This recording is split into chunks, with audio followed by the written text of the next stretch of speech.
क्या सही में किसानों को जीवामृत छानने की झंझट से छुटकारा पाना है?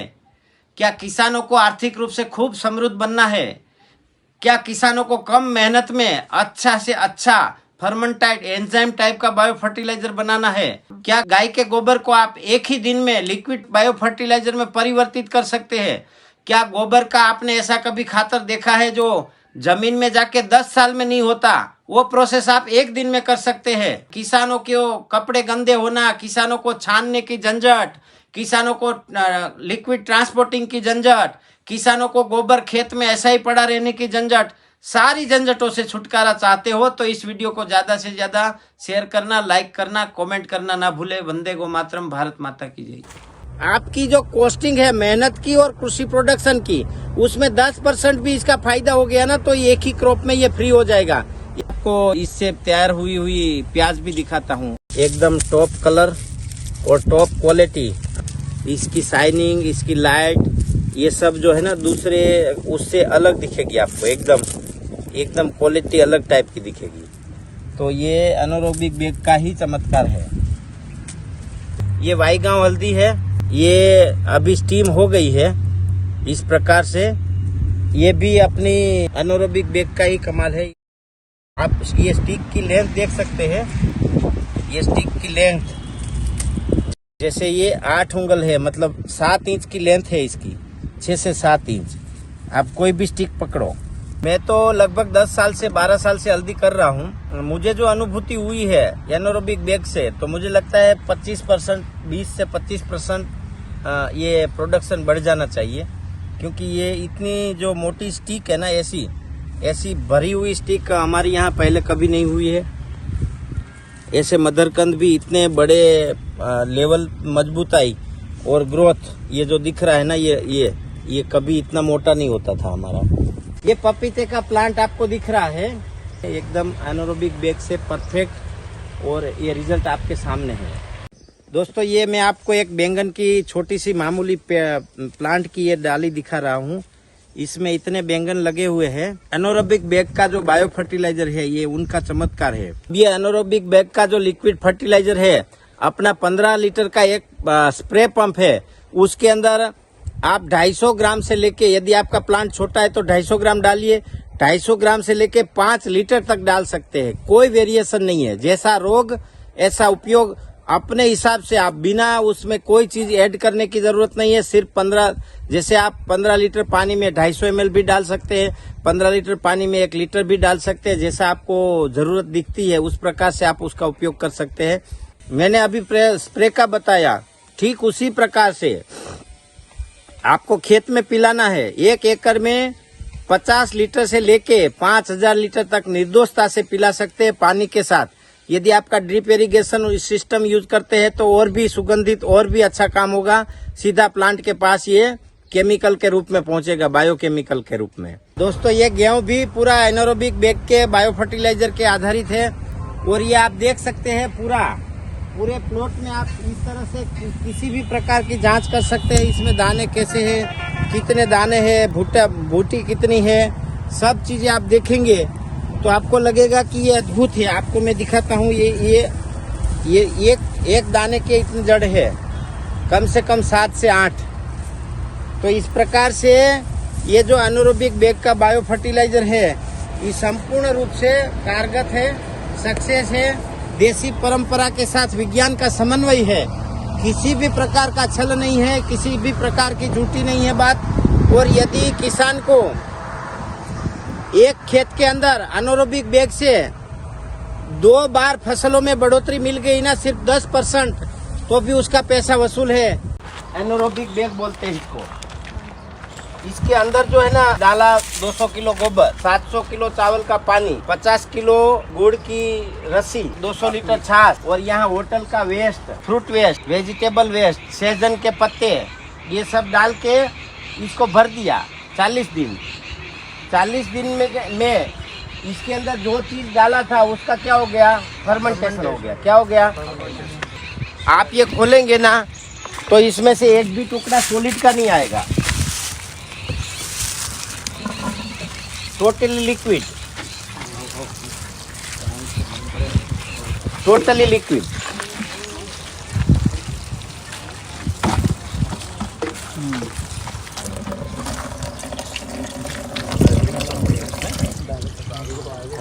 ये प्रोसेस फर्मेंटाइड प्रोसेस अंदर हो गई। अब ये जाएगा खेत में। तो जैसे बाहर ये हो गया, अंदर हो गया, ऐसा ये सीधा बैक्टीरिया का खुराक है। जमीन के अंदर जो भी बैक्टीरिया इस प्रकार से काम करते हैं उन सब का ये खुराक बन गया। जो टेक्नोलॉजी हमें समझ में आती है और जो सटीक है, फलदायी है, फायदाकारक है, 100% रिजल्ट वाली है, तो और किसानों को समझ में आए वो ज़रूरी है। और ये बैग जैसे है, इसमें ऊपर गैस का भी वॉल्यूम दिया है। यदि ये ज़्यादा, ये जैसे अभी आप देख लेना, जैसे धूप बढ़ेगी ना ऐसे ये फूल जाएगी। इसका मतलब ये फर्मेंटाइड प्रोसेस और हो रहा है, तो इसमें गैस भी निकलेगी। जैसे आपके आसपास में कोई बड़ा होटल है, होटल वेस्ट फेंक देते हैं, फर्मेंटाइड फुगा लगा दो, रोज उसमें 200 किलो गोबर डालो और 100-200 किलो जो होटल का वेस्ट डालो, बस कुछ डालना नहीं है। होटल के वेस्ट में सब आ जाता है, छाछ, गुड़, तेल, मक्खन सब आ जाता है, वो सब इसमें फर्मेंटाइड हो जाएगा। और निकलेगा क्या? सॉलिड कुछ भी नहीं निकलेगा। आपको ये 2 साल 3 साल चलाओगे तो सॉलिड थोड़ा बहुत अंदर कंकर वंकर ये कुछ इकट्ठा होगा, समझ लो 50-100 किलो। 2-3 साल में इसको वॉश कर देना है, अंदर से पानी घुसा के उधर से खोल के वॉश हो जाएगा 2-3 साल में। पर ये जो सॉलिड का लिक्विड में परिवर्तित करने का ये सफल तरीका है और ये सभी किसानों को अपनाना चाहिए, इसीलिए कि ये बहुत बेहतरीन फायदेमंद है और इसमें कोई खर्चा नहीं है। जैसे आप ये 20,000 में विथ टैक्स पूरा सेटअप हो जाता है, समझ लो, तो 20,000 की 15 बैग फर्टिलाइजर आता है केमिकल वाला, बराबर। और इसमें 5 साल की गारंटी आती है, 5 साल तक इसको कुछ नहीं होगा। और कोई बड़ी टेक्नोलॉजी है नहीं। जैसे आपके वहाँ कुछ भी वेस्ट है, अच्छा जो फर्मेंटेड वेस्ट कुछ भी, जैसे आपके पास आसपास में बड़ी डेयरी है, तो डेयरी का जो पानी निकलता है ना, साफ सफाई का, धुलाई का, वो पानी इसमें डाल दो, तो उससे क्या होगा? ये पानी जो है ना इसमें फर्मेंटाइड हो जाएगा। उसके जो गंदगी वाला गैस है वो गैस निकल जाएगा और ये जो इधर लिक्विड निकलेगा वो एंजाइम बन के निकलेगा। तो ये एक प्रकार की ये टेक्नोलॉजी है। इसका स्प्रे भी कर सकते हैं किसान और खेत में पिला भी सकते हैं, अनलिमिटेड पिला सकते हैं। इसमें कोई वेरिएशन नहीं है, कोई नुकसान नहीं है। यदि ये 2 साल तक आपने आँख बंद करके इसका उपयोग किया खूब फुल मात्रा में, तो ज़मीन की रोग प्रतिकारक क्षमता इतनी बढ़ जाएगी कि हम जीवन में कल्पना भी नहीं कर सकते। यहाँ पे गैस आती है, देखिए ये जो है ना, ये गैस आउटपुट है।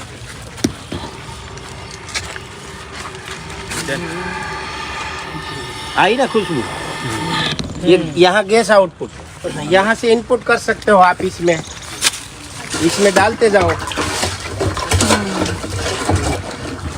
इसमें डालोगे तो ये अपने आप अंदर चला जाएगा। तो पानी फॉर्म में, हाँ, लिक्विड करके ही डालना पड़ता है ना, ये पानी के साथ मिला के ही डालना पड़ता है। जो भी चीज़ें लाइन में पास हो जाना चाहिए, तो सिंपल सी चीज़ है। जो लाइन में पास नहीं हो सकता वो नहीं जा सकता। बहुत सारे लोगों का सवाल है कि ये इसको चूहा काटता है, तो लगभग मेरे यहाँ तो 6 साल रहा है, 6 साल में कोई चूहे ने काटा नहीं है। दूसरी बात, यदि काटता भी है तो इसका पंचर का मटेरियल भी आता है। और उसके बाद का सवाल था कि इसको सफाई कैसे करें सॉलिड वेस्ट का, तो इसके अंदर हमारे यहाँ 5 साल में कोई सॉलिड वेस्ट जमा हुआ ही नहीं था। 5 साल तक चलाने के बाद मैं बोल रहा हूँ। फिर इसके उपयोग के तरीके पे तय रहता है। जैसे आपने इसके अंदर क्या क्या डाला, क्वांटिटी का लेवल जो मैंने बताया उस प्रकार से डालेंगे तो सॉलिड वेस्ट इसके अंदर बहुत माइनर 2% इकट्ठा होगा। और उसको इकट्ठा हुआ सॉलिड वेस्ट है वो भी आप 2-3 साल या 4 साल में आप एक बार जो यहाँ से इनपुट इसका अंदर है, जो अंदर का इनपुट है, जो मैं आपको दिखाता हूँ कि इनपुट की सिस्टम जो है वो यहाँ अंदर होके जाती है। जैसे ये अंदर होके जाती है तो यहाँ से आप खुला कर देंगे और वहाँ से मोटर का प्रेशर देंगे तो जो भी सॉलिड वेस्ट है ये यहाँ नीचे से यहाँ बाहर आ जाएगा। या तो आप ऐसा भी कर सकते हैं कि इसको पूरा खाली कर दे और इसका मुंह जो है वो इधर कर दे या किसी भी तरह सरका दे, या तो वहाँ से एक लाइन इधर डाल दे। कुछ भी नहीं डाले तो वहाँ से पानी दे सकते हैं, यहाँ से पानी दे सकते हैं छोटी मोटर का। तो ये 2-3 बार भर के यहाँ से खुला करेंगे इस जगह से, तो जो भी 1-2% माइनर सॉलिड वेस्ट अंदर स्टॉक हुआ है वो बाहर निकल जाएगा। और ज़्यादा इसको सफाई करने की आवश्यकता ही नहीं है, क्योंकि ये फर्मेंटाइड प्रोसेस के लिए तो रखा गया है। तो इसको साफ करके क्या करना है, और यदि फिर भी आपको ऐसा लगता है तो ऊपर पानी का स्प्रे करके काला कलर एकदम क्लीन रखे। जितना धूप में रहेगा उतना फर्मेंटेशन ज्यादा करेगा। ये जब आपने एक बार 45 दिन का पीरियड, इसका फर्मेंटेशन पीरियड पूरा होने के बाद आप एवरीडे भी डाल सकते हैं। जैसे आपके पास 21 फीट वाला 21 बाई 5 फैला फुग्गा है तो उसमें आप 150 लीटर 200 लीटर तक ज्यादा से ज्यादा रॉ मटेरियल डालें, सब मिला के 150-200 लीटर। वो मैंने आगे के वीडियो में बताया हुआ है कितना डालना। एवरीडे भी डाल सकते हैं, वीकली भी डाल सकते हैं और मंथली भी डाल सकते हैं। इसका कोई ऐसा ये नहीं है कि आपको इतना ये करना। जैसे मंथली डालना है तो आप 1000 लीटर निकाल दो, 1000 लीटर डाल दो, मंथली करो, कोई बात नहीं, मंथली भी कर सकते हो। ये तो आपने जैसे निकाला तो 30% अंदर रहना चाहिए। 30% को छोड़ के आप जितना निकाल लो, उसके बाद जो बचा हुआ 30% है उसके ऊपर आप 1 महीने में डाल दो दूसरा तो चलेगा। परंतु एक्टिव रहना बहुत जरूरी है। ये कल्चर है, ये माइक्रोफ्लोरा बैक्टीरिया का काम है, तो ये अनोरोबिक कल्चर है, उसको खाना तो देना ही चाहिए। पर आप यदि कंटिन्यूटी वीकली से ज्यादा लंबा ना खींचे, ऐसी मेरी आपको विनती है। पहली बार 45 दिन का जो आपने कल्चर तैयार कर लिया, उसके बाद आप ज्यादा से ज्यादा लंबा वीकली बदलते रहे, ये बहुत जरूरी है। एक वीक में 1000 लीटर निकाले और 1000 लीटर डाले, ये वीकली करे तो और अच्छा है। और जब आप शिफ्टिंग की बात आती है तो ऐसे छोटे केरबे, ऐसे छोटे छोटे कैन में आप शिफ्ट कर सकते हैं, कहीं पर भी ले जा सकते हैं। और कैन की पैकिंग में मेरा अनुभव रहा है 6-6 महीना 8-8 महीना कोई फर्क नहीं पड़ता। जितना पैक पड़ा रहेगा उतना और प्रोसेस फर्मेंटेड होगा। इसीलिए उससे नॉर्मल टेम्परेचर में रख दे एक बार तैयार होने के बाद तो भी कोई दिक्कत नहीं है। धूप में रखेंगे तो इसके अंदर फर्मेंटेड होके गैस ज्यादा बन जाएगी तो केरबे फट जाने का चांस रहता है। इसीलिए नॉर्मल टेम्परेचर में रखे और कितना भी दूर ले जाए और कभी भी 1-1 साल तक यूज करे, कोई फर्क नहीं पड़ता। दोस्तों, एक ही तरीका है भारत को राष्ट्रगुरु विश्वगुरु बनाने का। जैसे आप इसमें केमिकल खेत में बंद करोगे तो अपने आप जो विदेशी जीडीपी, अपने विदेश के सामने जीडीपी अपने आप मजबूत हो जाएगी, क्योंकि आयात केमिकल बंद हो जाएगा तो अपने देश से निर्यात बढ़ेगा। निर्यात बढ़ेगा तो अपने आप अपना जो रुपया है, अपना जो पैसा है अपने आप मजबूत हो जाएगा। तो ऐसा करके किसान भी अपने देश की जीडीपी में सबसे ज्यादा, देश अपना कृषि प्रधान देश है, अपने देश में सबसे बड़ा टर्नओवर कृषि का है। और यदि कृषि के अंदर केमिकल बंद हो गया तो देश अपने आप अपना पैसा मजबूत कर लेगा, अपने आप पेट्रोल डीजल सस्ता हो जाएगा।